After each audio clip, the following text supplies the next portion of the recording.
दर्शकों राधे राधे, जय श्री राम।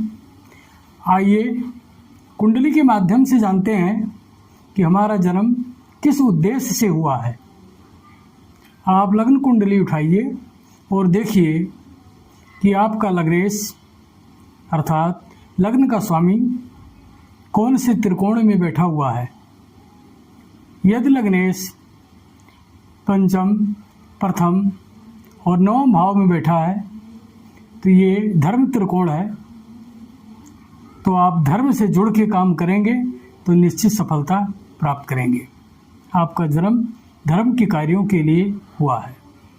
यदि आपका लग्नेश अर्थ त्रिकोण यानी दूसरा, छठा और 10वां भाव में बैठा हुआ है तो आपका जन्म धनोपार्जन के लिए हुआ है। आप जितने निश्चित सफलता प्राप्त कर सकते हैं और धनोपार्जन करने के उद्देश्य में आप लगे रहेंगे। और यदि आपका लग्नेश काम त्रिकोण में हुआ है, जैसे 3, 7 और 11 भाव में, तो परिवार की जिम्मेदारियां आप जितनी सही ढंग से निभाएंगे उतनी आप परिवार के सपोर्ट से तरक्की करेंगे, सफलता प्राप्त करेंगे। यदि आपका जन्म मोक्ष त्रिकोण अर्थात चतुर्थ भाव, अष्टम भाव और द्वादश भाव में हुआ है, आपका लग्नेश बैठा है, तो आप पिछले जन्म में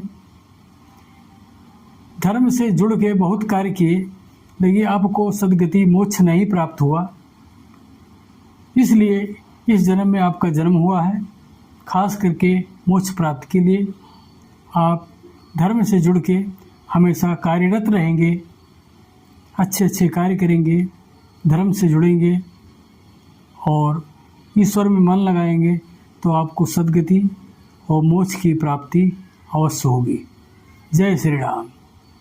धन्यवाद। कृपया मेरे चैनल को लाइक, कमेंट, सब्सक्राइब अवश्य करें।